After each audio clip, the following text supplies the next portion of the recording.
Hi everyone, this is Arpa, the Starpath Academy. Welcome back to the second part of the interview. My guest is Ruben Yap from the cryptocurrency project Firo, and we're gonna talk about some more interesting stuff here. So where we left off was actually you mentioning the Fed coin and centralized coins, and that you were actually you had a VPN service that you were selling, and back then, even though VPNs were totally legal and totally fine, some payment processors kind of gave you some trouble because they just didn't want to be in the VPN business.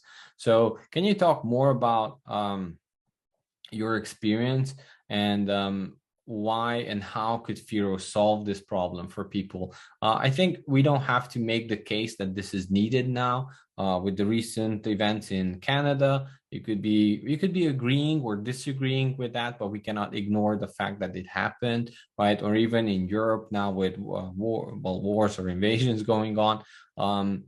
Regular people get caught on one or the other side of these transactions, but also maybe in 7 years, 10 years, you will think differently as a viewer. If you're listening, and you might have done something that you're not very proud of, but with centralized coins and everything being on the blockchain, that could haunt you for the rest of your life, right? And I don't know how fair that is, but that I think it's quite essential to have privacy focused coins.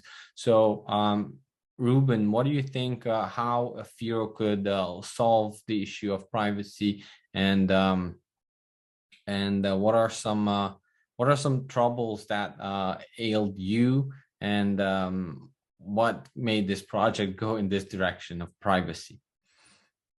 Um, I'm not gonna say like, oh yeah, Firo is the solution to everything, but I kind of want to explain. Like, I'm not a very good shiller, but I want to Mhm. explain what the problem is and why we exist. Right? Many people say, why do you exist? But there's a growing trend that money is being weaponized, and I know people are saying like, oh, you're a bit alarmist and stuff like that. But what are we seeing? Right? We are seeing economic sanctions. Whether we agree on it or not. Right? Like, for example, like even gold was being like, because that you need a physical place to store gold, like when Venezuela, they had their own gold reserves in the UK, and obviously, they claim that he's a dictator or one. I don't know, I'm not a political expert, but then the fact that the country's gold reserves could not be accessed by the leader or the government was a big alarm bell, right? It's like, who's the one that Right. dictates who is right or wrong, right? That means, and that's kind of the problem with gold. Like, I have no problems with gold, but like it is an issue if you are not storing it yourself. Right, like many people may not have the means to store gold for themselves. Right, it's put in some vault, it's being kept. Right, but you can see that in certain cases, you can't even access the gold. Even if you're a country, you can't even access your own gold reserves. And that's like one example, right? Economic sanctions are also another thing. You can't spend, you can't transfer, and whatnot. And sometimes a lot of innocent people are caught in the crossfire, right? Like, for example, one of my developers, he's a Russian, he does not necessarily approve of what's going on. In fact, he's actually moved out of Russia, right? And we are having a lot of issues paying him in regular currency because he wants to declare. So he wants to declare his taxes, everything. He's a good law-abiding citizen, right? But because of circumstances that are beyond his control, that he has no part to blame in, he's being made to suffer. He can't receive payments, and to me, that's what cryptocurrencies are really good at, right? Like, in a way that no matter what, like, you just create a wallet. There's nobody that says you can create a wallet or not. You can receive money, and bam, you have privacy. There's no clear like source and stuff like that. So I feel that privacy cryptocurrencies can solve this type of issues, right? But we also have to realize that CBDCs, obviously there's some like like suggestions that maybe for peer-to-peer transactions, there will be good privacy. Privacy will be for cash, but between big settlements between banks, there won't be privacy, which would be a nice ideal scenario, right? But we are also seeing like what's happened in China, whereby it's basically, everyone can see everything, and it's even tied to citizen behavior, right? Like they have this social credit score thing, which basically says if you do something that the government doesn't like, your credit score goes down and you can be cut off access from your money, right? And at the same time, people don't realize, like, for example, for my country, right, Malaysia, I mean, yes, we are technically a democracy, but we have seen like law enforcement and the money being used as a weapon. And for example, like let's just imagine a CBDC that the government has control over, or like you don't have really good checks and controls, right? And I have this opposition that's raising money. I'll just say, oh, some allegation are investigating into corruption is very common in many countries, right? You'll use law enforcement to crack down on your opposition, and they use that to freeze their money, right? Just imagine with a CBDC, they're like, oh yeah, just freeze it like that, right? And at least with cash or with other sorts of things, you can hold it in other places and stuff like that. Cryptocurrencies kind of are even better, right? You don't have to have an intermediary to hold it. You can hold it yourself. You don't have to stuff gold bars somewhere. You don't have to stuff cash under your bed or something like that. Cryptocurrencies allow you to be your own bank, right? And similarly, by having this sort of like privacy feature, people cannot blacklist like, oh yeah, I am not accepting coins from here and there. And we are starting to see this, right? We are seeing Bitcoin. We even seeing stuff like Tornado Cash, implementing OFAC like blacklists and stuff like that. And it always starts with good intentions, and then it becomes to overreach, right? So I feel like there is a balance to be cut. And I'm not advocating, although I'm a privacy coin advocate and I believe in ways to transact without KYC and stuff like that, I also realize that it's not necessarily wrong to work together, let's say with exchanges where, look, you can be totally a private cryptocurrency, but the exchanges can still do KYC. Any centralized exchange with any sort of fiat connection should do some sort of KYC, right? And regardless of whether it's private or not, it's like cash, right? If I go to the bank and deposit $2 million in cash, the bank's gonna ask me, where did this money come from, right? They can still do all of that. They don't know where it came from, but they can ask me, justify where you got this money from. And similarly with privacy coins, right? If I'm going to like cash in a huge amount on the centralized exchange, the centralized exchange, regardless if it's a privacy cryptocurrency or not, can ask me, well, where did this money come from, right? Like this is part about working in that framework. Not that I think it's like a necessary evil, but at the same time, we have decentralized exchange options where you can transact, from crypto to crypto, without any sort of KYC.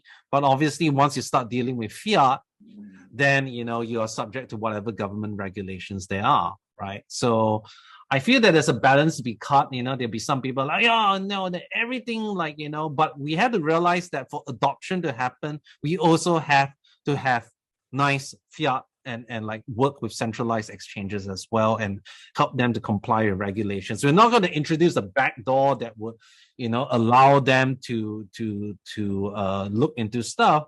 But I feel that, having ways, like for example, with our new construction, there are ways to have what we call view keys, where I can optionally give a key to, let's say, my auditor or something like that, and then they can look into my transactions, right? But this is me choosing to review it, right? Similarly to me choosing to review how much cash I have, or to send my bank statement somewhere, right? It is not whereby anyone can look it up on the blockchain without my permission, right?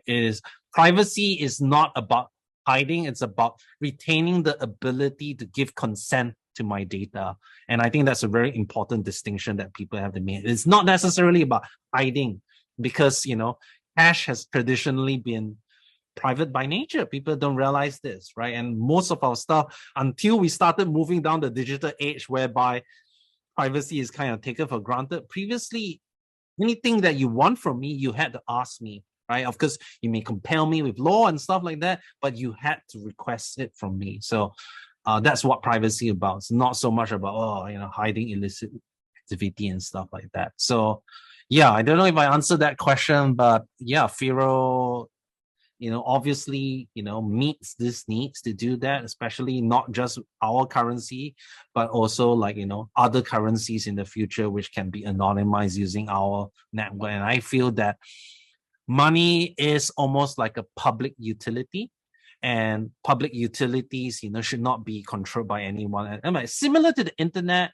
there's a nice degree of control and no control, right? And I think that's what money should be as well. Yeah. I think you described it very well.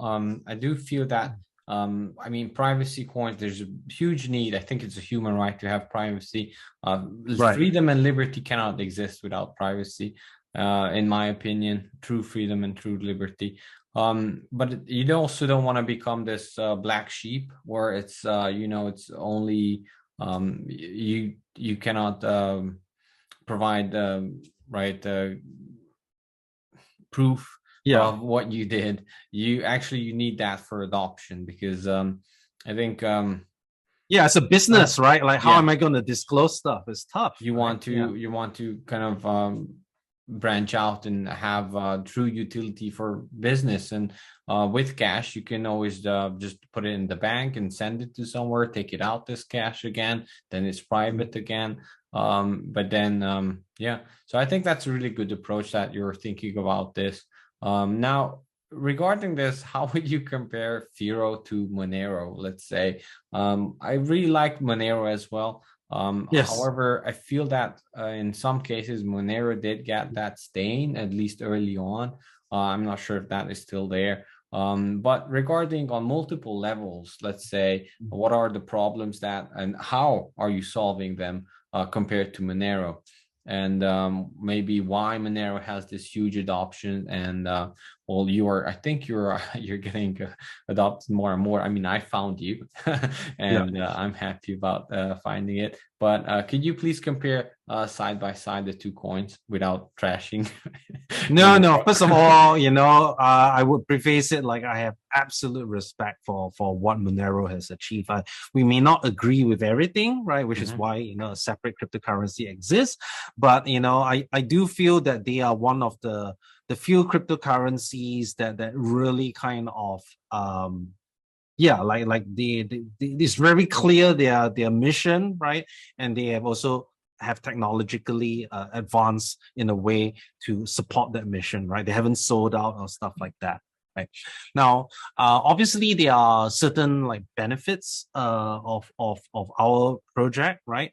But let's not forget that I think why Monero has done so well. It was the only kind of privacy coin that really did it well. It kind of it wasn't even a perfect, right? Like even in the first 2 or 3 years, or was it 4 years, because of the way it was done. They had zero mix-ins, they didn't hide amounts. There's certain studies that say, well, the first 2 or 4 years of history, I can't remember the exact number, is basically almost completely de-anonymized, right? So, I mean, we all face problems, right? I'm not hitting them on that, right? I'm just showing that how difficult it is. And Monero was the only one that kind of took it seriously. There was probably one other coin that had, there was claiming to be a privacy coin, which was Dark Coin, which is now known as Dash.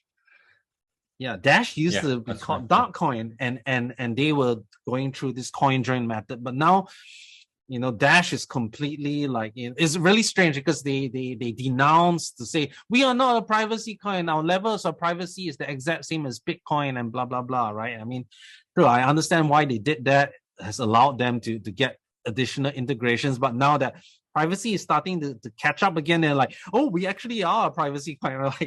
Get your things straight. I'm not trashing them, but you got to stick to your guns, right? Not flip flop. And they haven't really done much in the privacy coin development compared to Monero, which has really gone down that path.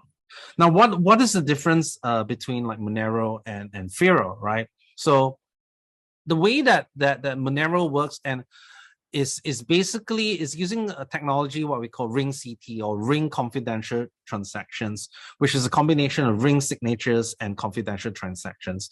Ring signatures are really easy. I like to kind of describe it in a very simple way. Is that, let's say if I'm in a lift, right, and I let out a fart, if I'm the only one in the lift, everyone knows that this fart is mine, right? So that's like Bitcoin or like Ethereum, right? Everyone can see one person did this transaction and this transaction belongs to this person.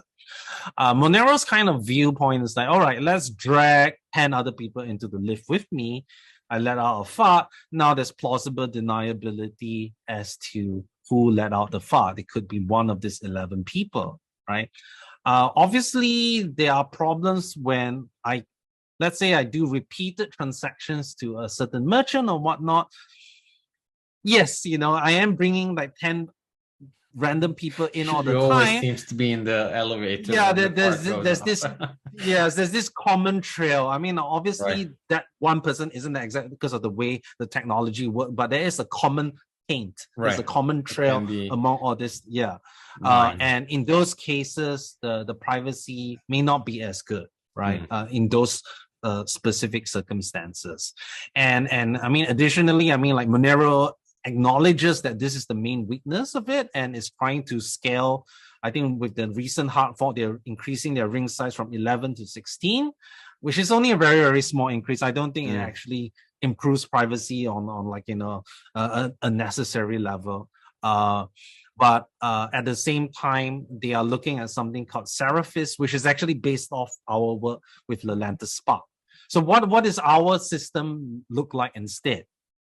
Our system looks like instead of dragging people into the lift, we have this lift that people can go in and out and let out their farts, but it disappears, right? Like it disappears immediately when you let it out, but you can then choose to redeem it at any time in the future or to pass that right to redeem to someone else.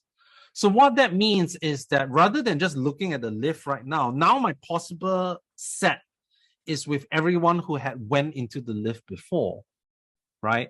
And the beautiful thing is that it may not be even someone that had entered the lift, because let's say if I pass that right to redeem to someone else, that person may have never entered the lift, and now that person also is a potential source, right? And that's why we feel like this privacy mechanism is a lot better rather than like kind of like snapshot of time giving plausible deniability just within the lift. Now I'm like really extending that time to say like, well, it could be much more of these people, right? So we feel that this privacy mechanism is much more robust, and there are also certain issues like because Monero also, because of the issue of dragging people into the lift with you also have to be careful how random is the people that I'm dragging into the lift with me, right? Like there was this bug, well, not bug, it was kind of like an overlooked flaw whereby they had to look at like, this is just like kind of the issues with this type of privacy mechanism whereby they were taking a random selection of, like, let's say like there's all these people, like, like there's 1 million people, right? And now I can select any 10 of these 1 million people to be inside the lift with me, right? But let's say if I pick like this really, really old dude or, and whatnot. So basically what it meant was if the really like coins that have not moved for a very, very long time don't tend to move anytime soon, right? Generally, the ones that move are the ones that have moved recently. So that actually reduces the anonymity set because, if I can tell that, those coins you pick across a random selection, I can kind of like discount with like a decent amount of probability that these ones are not the real ones, right? And that reduces the anonymity set. So that's why now Monero like favors more recent people, like younger people to pick from, right? They are more likely to be active. So I guess because ours doesn't have this, like, I don't have to pull in decoys, I don't have this type of problems And because the set is so large, I also don't have this type of problem. So on a privacy standpoint, I do think that our model is much more resistant to this type of attacks. And I think it's a testament to how good our technology is that Seraphis, which is Monero's next gen technology, is actually takes all the key ideas from Lelantus Spark. We collaborate with their developers. Obviously, they're trying to use it to increase their ring size to, let's say, 128 people or like 256, more likely 128. But again, like, you compare to ours where the set is maybe like 65,000 or something like that. It's like, several magnitudes larger than 128. Now, is that because you can pass the write, or is that by default just the size of the lift? So the ring 65,000, or is it because the set is because you can pass the write to someone else? The set is why there's actually no upper bound limit. Like, yeah, we can go to 100,000, 200,000 or so, but because there is a cost with any additional people to the set, the computation gets more heavy, right?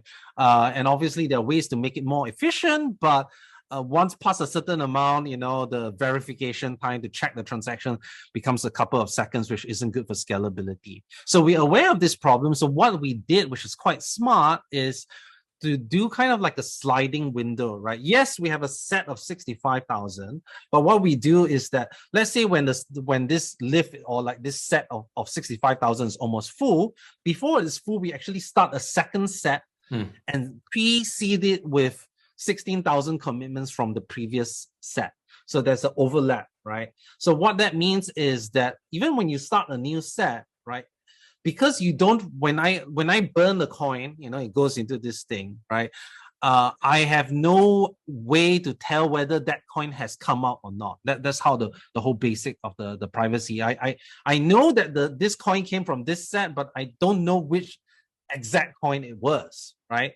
So if I precede it with 16,000, even if you're in the new set, you already start with a set of 16,000. You're not like alone in this lift alone. You immediately have like a set of 16,000. So we just overlap like that. So that means your minimum anonymity set is 16,000. But in practice, it's almost as good as a global anonymity set. Because once you get past a certain number, like it's almost like statistically, like, hard to tell anything else. So we think it's a good balance between privacy and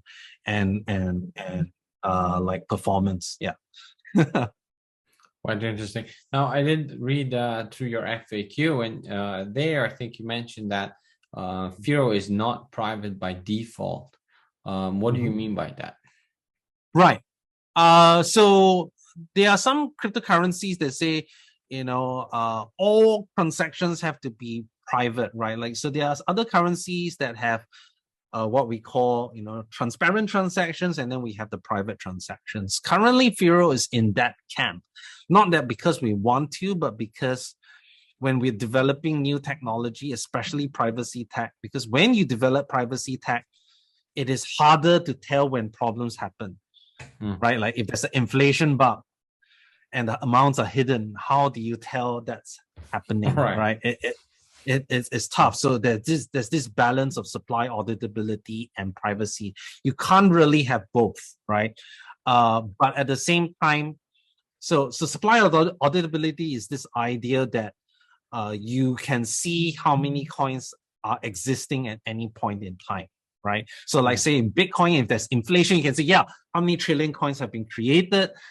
I may or may not be able to do something, but at least I know, right?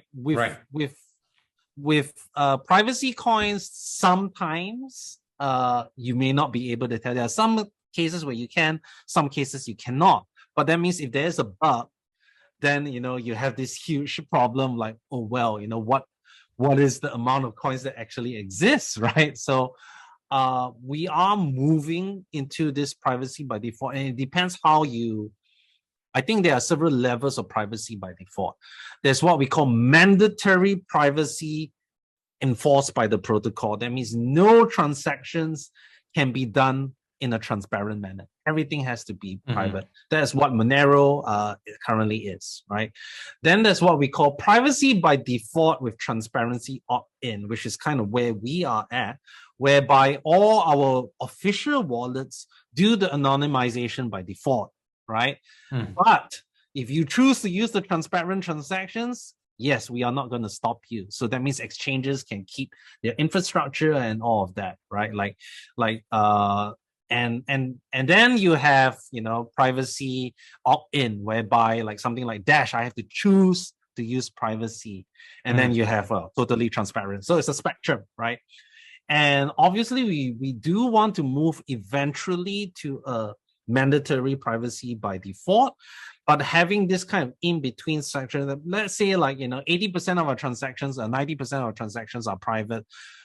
So what if the exchanges keep it in a transparent layer? Because in certain cases that may be good, because centralized exchanges, like for example, right now what Monero is doing is they're running something called Monero Run, whereby because they suspect that centralized exchanges, they don't know how much centralized exchanges are holding, they believe that the centralized exchanges are operating a fractional reserve and therefore are manipulating the thing.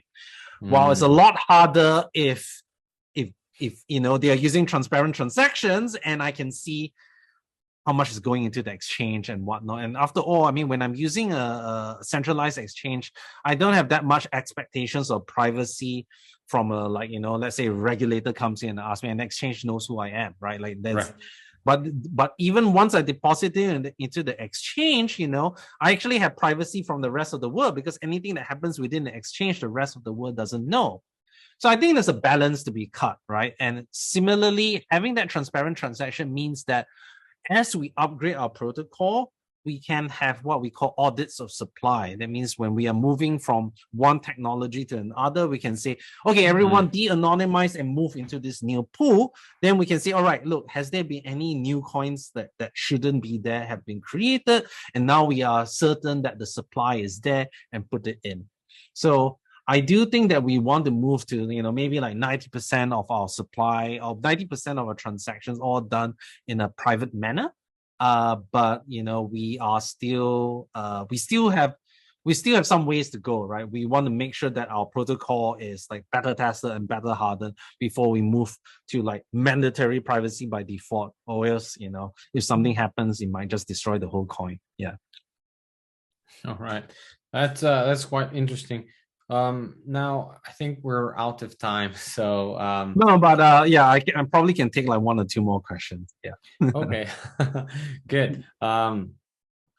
So I guess the follow-up question to that, if I go to Firo.org and download the wallet or from GitHub, I believe, and I create my wallet and then you create yours, is my transaction from my wallet to yours private, or is there anything extra step that I have to do?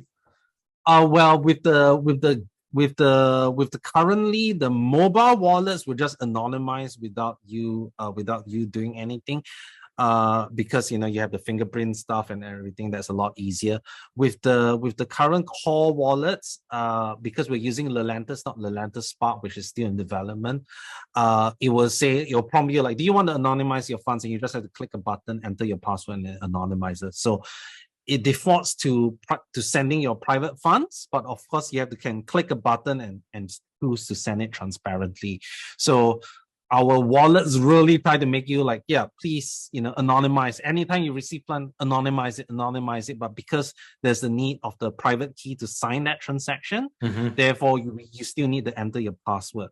But with our new privacy protocol that is coming this year, Lelantus Spark, you don't even have to do this anonymization function. Once you receive it, it's anonymized already. So that's going to be a huge step towards making this more of our ecosystem private. Yeah. So then you also mentioned that you actually delete your history after you receive or send some funds.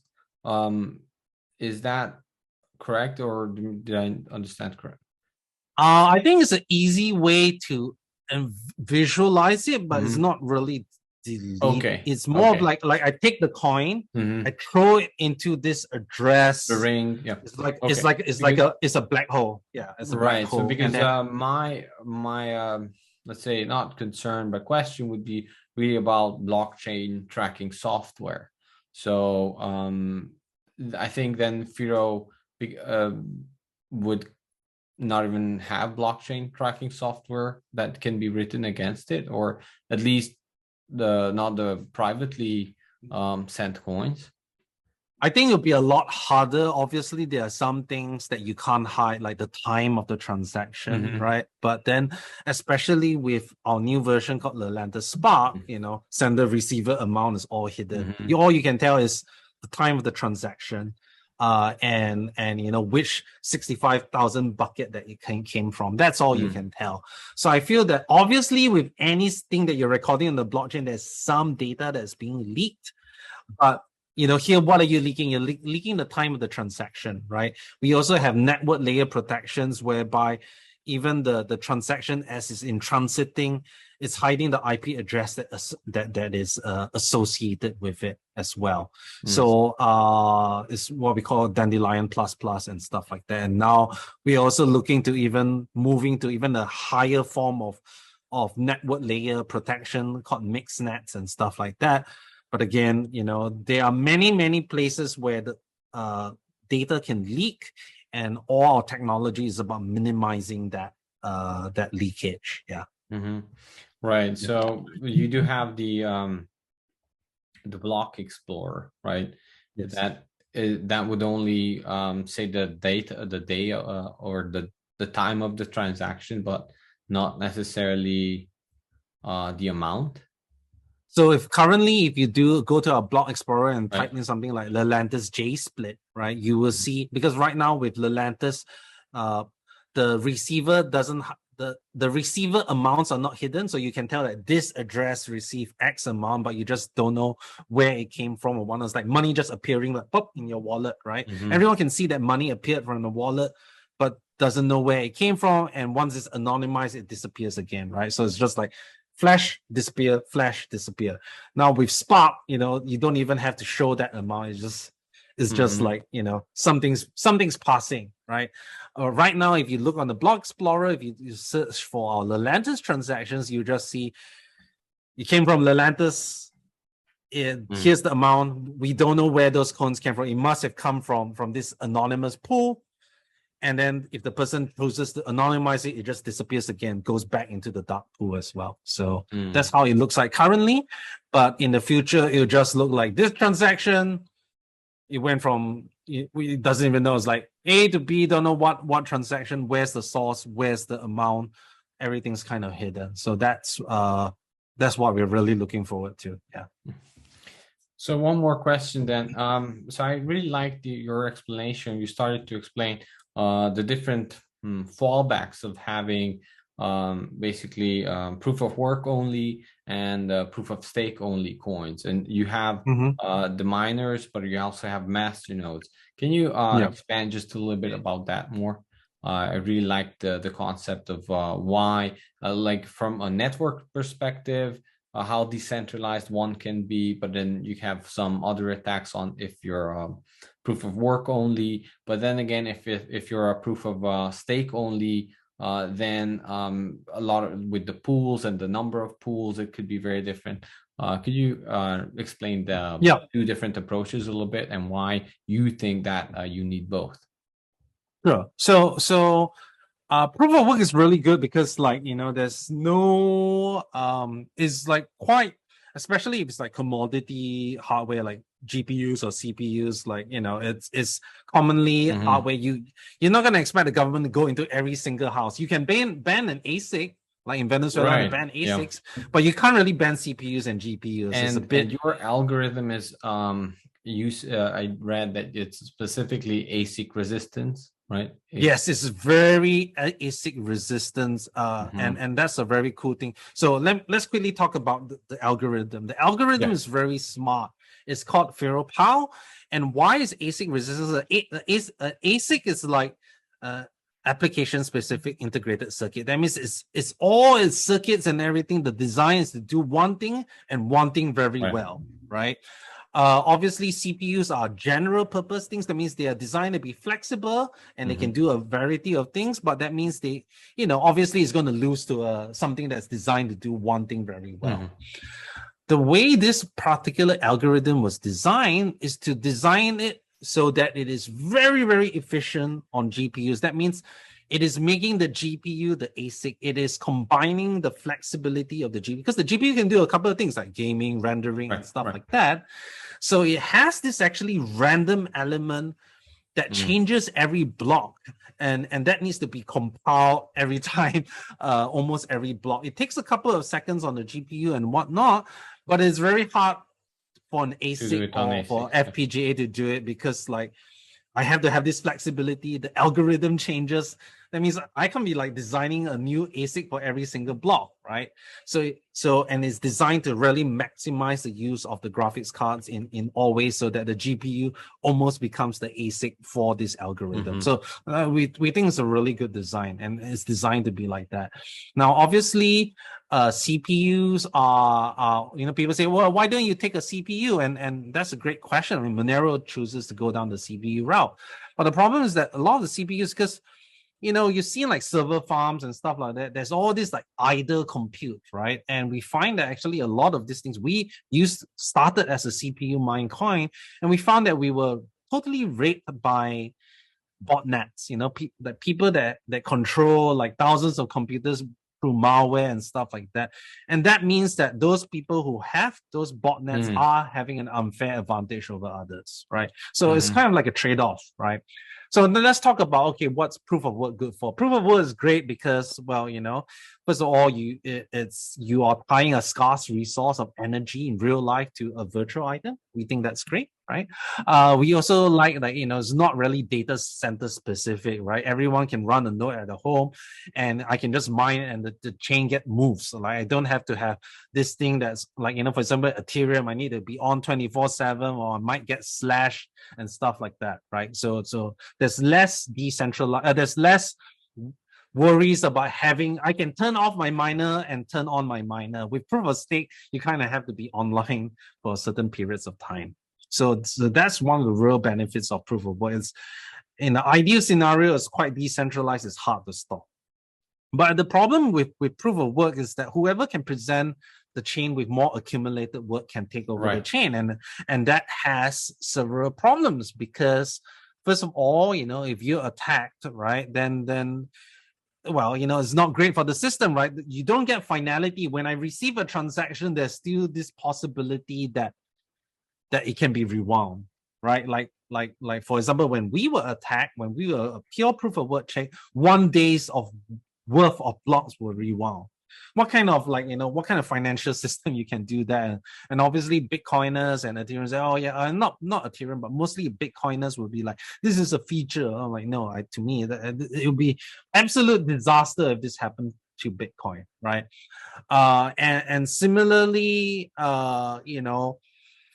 this is just kind of like, we are seeing that if you're mined by commodity miners, as I brought up in our previous interview, is that there's not necessarily loyalty to the coin, because I can attack your coin and destroy it. I still have other coins to mine compared to ASICs. So we feel that as we want to have this accessible mining with commodity hardware, but because of that, we are exposed to attacks. Now, having this kind of secondary layer, what the master nodes do is that, first of all, to spin up these nodes, you have to have 1,000 Firo as collateral, right? So that means I can't just spin up 1 million nodes out of thin air. I have to have some collateral backing it, right? So there's a cap, right? And that means now I have a stake in the system.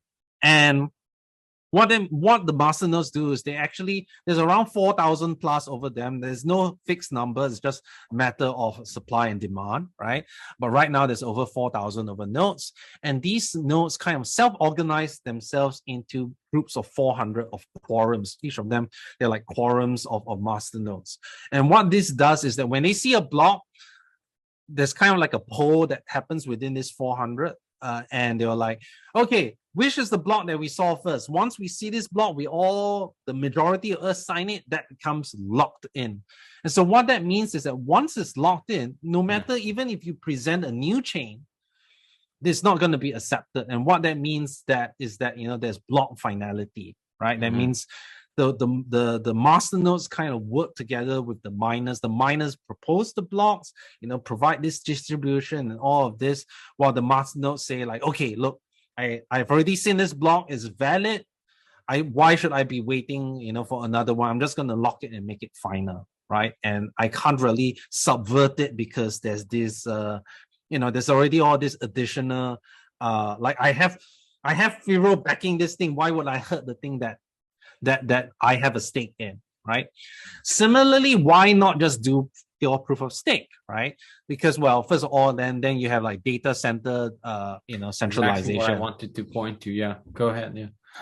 And similarly, what happens then is that there's no distribution method. That means the only way to get the coins are from existing holders, right? And the rich gets richer. There's no it comes a closed ecosystem. And now, to me, it also gives too much power to the coin holders, right? At least with this kind of like you have the miners, you have the master nodes, you want to have like several layers of security, right? And with proof of stake, you don't actually have to take over like 51%. I believe like with certain things is only like 30 or 40%.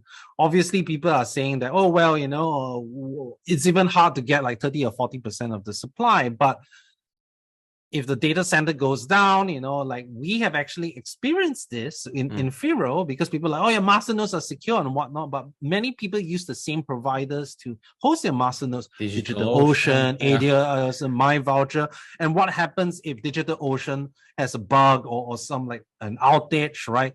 What we saw was like, several hundred master nodes go offline at that same time. And while that re-established within 1 or 2 blocks, during those periods, we will open the attack. And by having this backup layer, that means now to attack our coin, you need to both take down the master nodes and also take over the miner hash rate as well. And that's why we feel like it's nice to have several layers and like, not necessarily the coin holders. It's this mining ecosystem. There's this fair distribution. So I do feel that it's a nice way to kind of like give a nod to the fair distribution that proof of work provides, while at the same time having like, I guess, giving incentive people to contribute to the network by hosting these nodes and infrastructure, right? Because like with Bitcoin, you actually see that the number of nodes have actually decreased because there's no economic incentive to hold a node. And with Ethereum, like, most of the nodes or the full nodes are kind of hosted by Infra or something like that. Is heavily centralized. So whether that's a problem or not, people have different opinions, but we feel like, hey, great, like community members are being incentivized to host their own full nodes that contribute to the security of the system. So yeah. Thank you. That's a long one. No, I really liked it. Thank you very much. And you touched on some great points.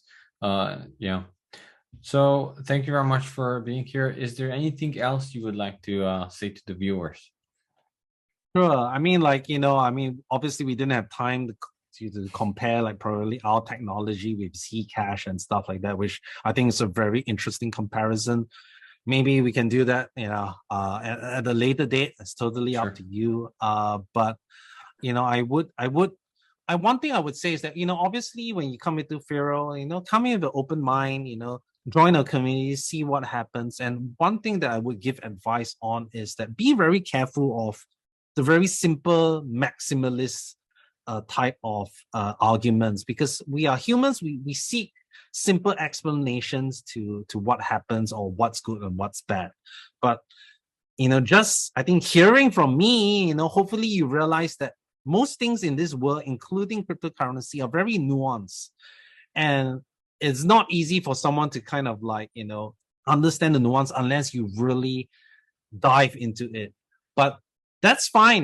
We don't expect everyone to kind of, go so deeply into it, but at least understand that, some people are saying like, oh, if it's not privacy by default, it's no privacy at all. That doesn't really make sense, right? Because if I'm doing a private transaction, yes, I do get privacy. What are you saying? It's very tempting to go down this maximum. Like, it's proof. If it's not proof of work, it's a scam. Many people are things like that. If there's a development reward, it's a scam. Even though they had like a pre-mine or some sort of like accelerated emission. There are many things that people are trying to sell you with very simple narratives, and that's why I'm bad at shilling, because my explanations are very long. But understand what I'm trying to say. Come to your own I think this will conclusions. actually But, attract the right crowd. That's why I feel that's what I specifically liked about the videos that you did, that you're honest in both the failures or the challenges that you're facing, but also the plan that you're trying to achieve. I think that's exactly more needed in this space, because for me, I got disgusted at some point even though I got excited early on and experienced with mining and that sort of stuff. Later on, I got disgusted because I felt like nothing is really trying to solve its original problem. Everything is being either taken over by force, or everyone becoming a maximalist of one sort or another, instead of being task focused and trying to achieve the goals of the project that was set up. So I'm glad to. It becomes like cults, right? Cults of personality, right. And cults are like what would have Satoshi have done? I think Satoshi would be like, take it in the direction that you guys want. I mean, that's why he stepped back, right? And I think people are like just like oh, Bitcoin should never change. It's fine as it is, without acknowledging that in terms of technology and usability is really bad. It's just because it's the number one, and the doesn't mean that why shouldn't we drop the block time to 2 minutes? How does it affect security? Why are we still bothering with a 10-minute block time? I mean, like, simple things like this, I find it very annoying that because there's this culture of like, we should never change. There's some value to that, makes it very hard to capture and change, but it also makes it very hard to adapt. And I feel that cryptocurrency is not in a state where we can ossify. We are still in a period where the technology is developing, and if you choose to ossify, that's just a way to kind of like spell like obsolescence or death. Like, it's just not good. I really strongly believe that people have to keep an open mind rather than just be buying into the cult, or buying into like all this very simple things that is not just a problem with cryptocurrency. It's just a problem with the world in general. We all seek for simple solutions, and most things in life aren't that simple. Very nicely put. One more question. Sure. I mean, just really short, because I recently changed my mind on this a little bit, and we can talk. Maybe this is an introduction for the next video or something. Sure. And you don't have to answer it if you don't have time. But it's not backed by anything. So usually a lot of people, including me, I like the stuff where it's actually backed by something in the physical world. And I do find coins like that, and I like them for some other reasons, and other different coins for other reasons. What are some positives and some negatives? Because I like you like your explanations, but even if keeping it short, what is some positives and what are some negatives about a coin that, let's say, is backed by gold, or at least the promise of gold? And can you have your take, and then I'll share my view on this with the viewers later on, but I would like to hear your quick opinion. I think one of the, like, okay, I'm not a Muslim, but then I know a bit about Islam, and one of the things that there's this belief that fiat currency is haram because it is not backed by anything that is finite, that it's tangible, right? And that's why gold and like the dinar is considered halal, because it's stuff that you can't create out of thin air. I mean that there is that value. So it's a lot harder to do fractional reserves if it has to be backed by something physical, right? Yeah. But at the same time, they are also like, like in a way, things like digital scarcity is also starting. I mean, in a way, Bitcoin kind of created digital scarcity, right? But we have to realize that money is really about the belief, right? If people believe that it can as value, I mean, like if you think about it, it doesn't really matter if it's physical. Like seashells were used as money in the past. Yes, it's physical, right? But then, like, seriously, like, do you think that our monetary system should be based on seashells? I mean, obviously, it's not durable and stuff like that, right? But stuff that, like, if you say that, because even you say gold has no inflation, technically it does, right? There's, in a very, very small rate, there's some creation of gold by natural processes somewhere, of like a meteorite comes in and bam, there's suddenly a lot of gold. I mean, yeah, that's getting like, into niggles, right? But what I'm saying is that if something has like a supply that is predictable and that is, and it is also scarce, because no one can create things out of thin air without huge consensus, right? Like, for example, if Bitcoin was suddenly to say, let's go to 100 million coins, that's never going to happen, right? Maybe they might agree on a tail emission and stuff. That to me is also digital scarcity, right? And we also have to realize that money and currency is a human construct, right? And you say, okay, yeah, why don't we have like a digital thing that's backed by gold and stuff like that? And the problem with tying digital items to physical things is that there always has to be first a place to store it, and then you also have to trust the auditors to audit it, right? And we have seen many cases like, look, even people with USDT, is it truly backed by US dollars? Or look, even our money, the fiat money, It used to be only backed by 5% in physical, yeah, right? So I mean, I am not an economics expert, and I think to me, what I am very clear is that it should monetary policy and monetary, like, especially when it is dealing with supply, should not be should not be able to be arbitrarily determined by a very small select group of people. And that's my point of view. Whether it is physical or not, physical makes it a lot harder, right? And because, like, you can't like just fake gold. Like, I mean, yeah, you know what I mean, right? But if you have a coin that's backed by gold, it is still gonna have a problem, because now you are trusting the custodian of that, right. like the auditors or that, while with like a pure cryptocurrency, that's how I see it. It's a point of attack. It's a guarantor that can be attacked by governments or any other entities. Correct. And it's actually like Venezuela, right? Like yeah, and even if you have a cryptocurrency like for example, I can issue a ERC20 token that say this thing is backed by gold, right? But then whoever deployed the contract, or exchanges can say, oh, I blacklist these addresses or anything that comes from that. It also happens, right? So I'm not against like physical thing. I see the value in it, but I also feel that there are now digital ways of digital scarcity, right? And why digital scarcity exists is also, you cannot just look at the technology. It's also because of the society, right? Like now society says there's only going to be 21 million Bitcoins.